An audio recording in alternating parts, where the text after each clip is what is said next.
ሰላም ውድ የግስላ ሚዲያ አድማጭ ተመልካቾቻችን እንደምን አላችሁ እንደምን ቆያችሁ ያል ፕሮግራማችን ጀምረናል። አብራችሁን ቆዩ። ሰብስክራይብ ላይክ እና ሼር እያደረጋችሁ ለሌሎች አጋሩልን። የግስላ ሚዲያ ምልከታ ለእናንተ እናደርሳለን። ይህን ምልከታችን እና መረጃችን ለሌሎች እንዲደርስ የተለመደ ትብብራችሁን ሼር እና ላይክ እያደረጋችሁ ሰብስክራይብ እያደረጋችሁ ታጋሩልን ዘንድ በአክብሮት እንጠይቃለን። አብራችሁን ቆዩ። እንደሚታወቀው እንግዲህ በሰሞኑ ይሄ ዓለም በተወጠረበት በተለይ በዚህ 3 አመት 4 አመት እዛም ከፍ ሲል እንግዲህ በተለይ ከራሻና ዩክሬን ጦርነት በኋላ ዓለም ሌላ መልክ የያዘች ይመስላል። እየተደበላለቀ ዓለም ውስጥ ያለንበት ዘመን ያለን ጦርነት የተፈራረቀ አደጋዎች እየተከሰቱ በተለያየ ዓለም ላይ ያየናቸው ጉዳዮች ኢትዮጵያ ውስጥም በተደጋጋሚ በተለይ ከ2012 ጀምሮ ጦርነቶች ተቋረጡበት ጊዜ ውስጥ ነው ያለነ። አሁን የፈነዳውን አዲስ ጦርነትን ጨምሮ በአማራ ክልል እንግዲህ ለ3 አመታት ሲካሄድ የነበረውን ጦርነት የምናስታውሰው ነው። ይህ ሁኔታ ባለበት ሁኔታ ውስጥ እንግዲህ የኢትዮጵያውያን ፍልሰት እጅግ በጣም በሚገርም ሁኔታ ጨምሯል። በአንድም በሌላም ሰላም በማጣት እንደገናም ደግሞ በችግር ምክንያት ሰዎቹ ስደትን እየመረጡ ባህር አቋርጠው ሲሄዱ በተለያየ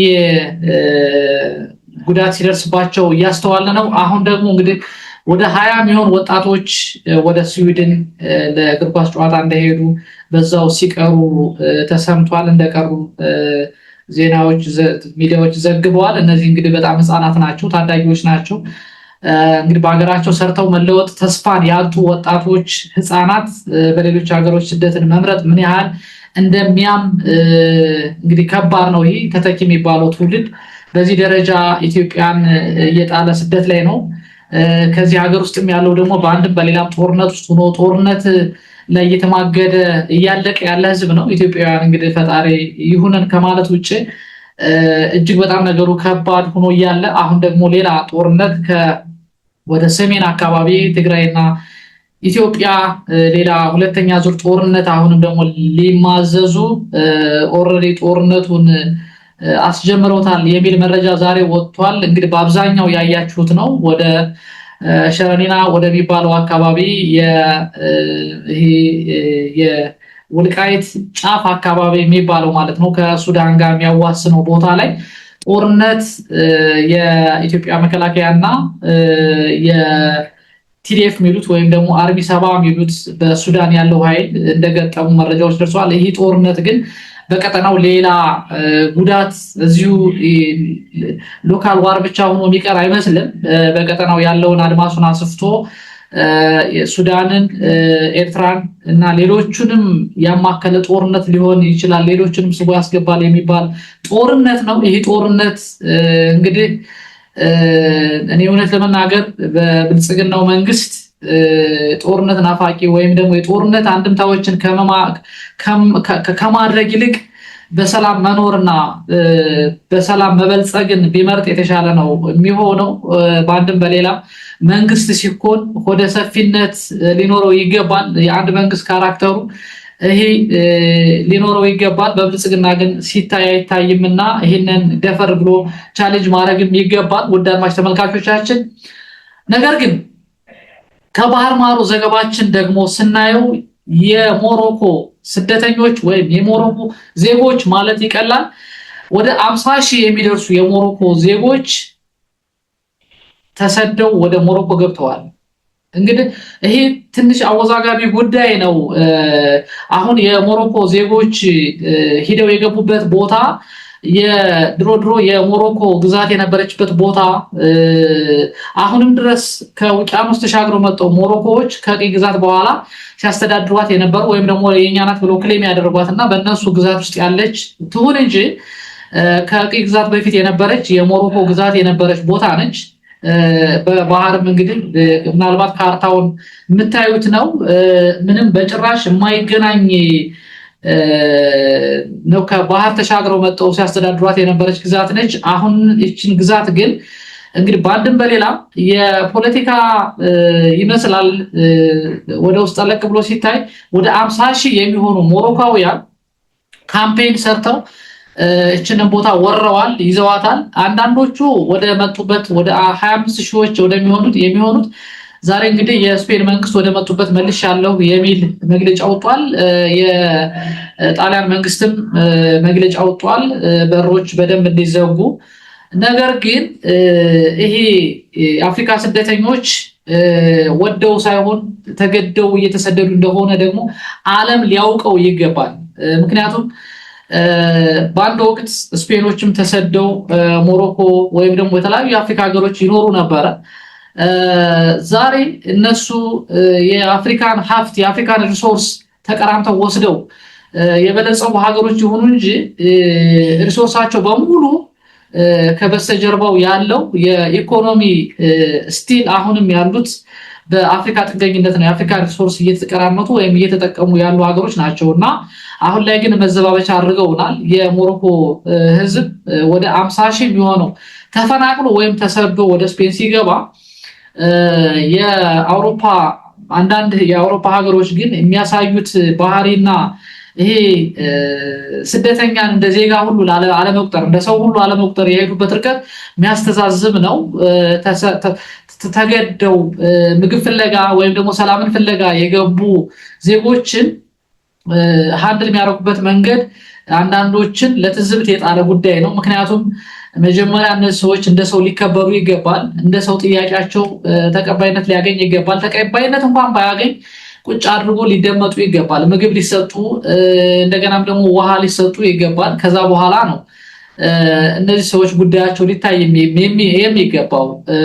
ላይክ አሜሪካ የምታደርገው በብዙ ጊዜ ከዚህ በፊት ስታደርገው የኖረች አሁን ላይ በትራምፕ አስተዳደር ባይሆንም ይሄንን ነው ስትከተል የኖረችና ለስደተኞች መጠለያ እንኳን ባይሰጥ ምግብና ውሃ ከተሰጠ በኋላ የመጡበትን ኬዝና ምክንያታቸውን በደንብ መከታተልና ማወቅ ይገባ ነበረ። ነገር ግን ስፔን አሁን ዜጎች በሬን ቆልፍ ያለው እንዳይመጡብኝ አይነት ኦፍ ኮርስ ያው እነሱም ሀገር ናቸው። እንደ ሀገር ይሄ ሁሉ ስደተኛ ሲገባ ቻሌንጅ ሊያደርጋቸው ይችላል፣ ሊያጠቃልቃቸው ይችላል። ነገር ግን ያም ሆኖ የራሷ የሆነ መንግስት ስላላት መንግስት እነዚህን ዜጎች በስደት የገቡትን ዜጎች በስርዓቱ ሃንድል አድርጎ ጥያቄያቸውን ሊቀበል ይገባል። የሄዱም ደግሞ ወደ ድሮ ግዛታቸው ወደ ማንነታቸው ነው እንጂ እስካሁን ድረስ እንግዲህ እኔ መረጃዎችን ዜናዎችን ለማየት ሞክረናል።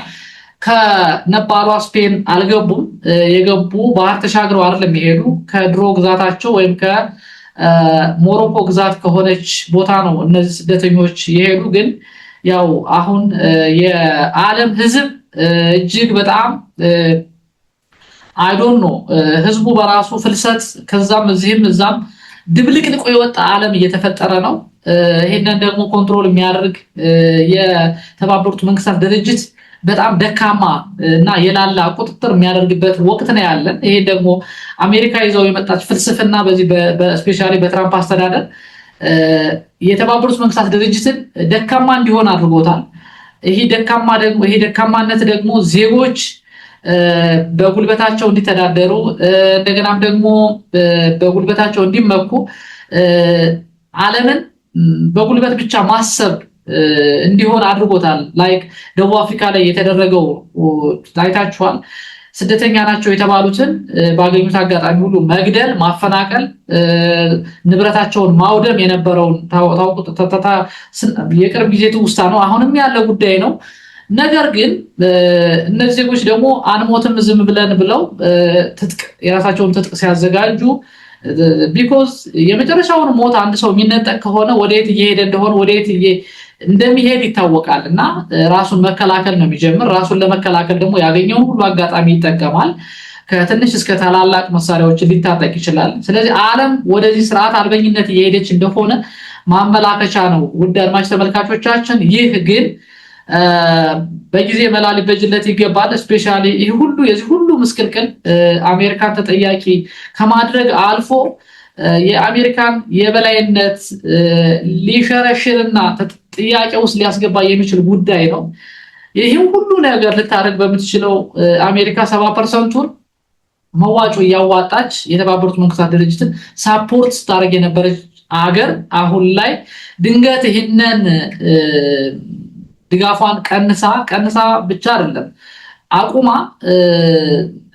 የዓለም ህዝብ ባለበት እንኳን እንዲጸናና ባለበት የምግብ ፍላጎት ባለበት መሰረታዊ ነገር እንዲያገኝ የሚያስችለውን የእርዳታ ድርጅት ሁሉ ዘግታ እያደረገች ያለችው ጉዳይ ነገ ከነገ ወዲያ ራሷንም ምናልባት ይሄ የአበደ ወይም ደግሞ የዓለም ቀውስ አሜሪካንም ራሷንም አብሮ የሚበላ ሊሆን ይችላል የሚል ስጋት አለን። ውድ አድማጭ ተመልካቾቻችን ያም ሆነ ይህ የሞሮኮ 50,000 ስደተኞች እንደምታዩት ወደ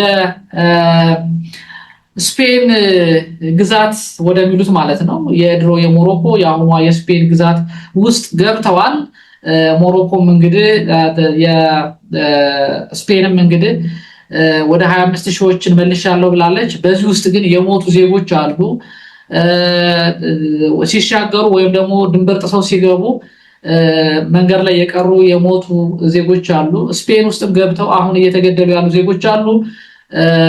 እንግዲህ ምናልባትም እኛ ይህንን ስንዘግብ ሀገራችን ላይ ችግር የሌለ ሆኖ ሳይሆን የዓለም ፖለቲካ ኢትዮጵያንም ጨምሮ ምስቅልቅሉ የወጣ ፖለቲካ እንደ ዜጋ እንዳንኖር ድብልቅልቁ እየወጣ እኛንም ጨምሮ ሊበላ የሚችል የሆነ ነውና ምናልባትም ከዚህ ሁሉ ምስቅልቅል እግዚአብሔር እንዲያድነን ጸሎት ማድረግ አንዱ ትልቁ ነገር ነው። ግን በጣም ዋይዝ ሆኖ ፖለቲካው መከታተል ደግሞ ሌላ ጉዳይ ነው። ውድ አድማጭ ተመልካቾቻችን የዛሬውን በዚህ አበቃን። እጅግ በጣም እንወዳችኋለን።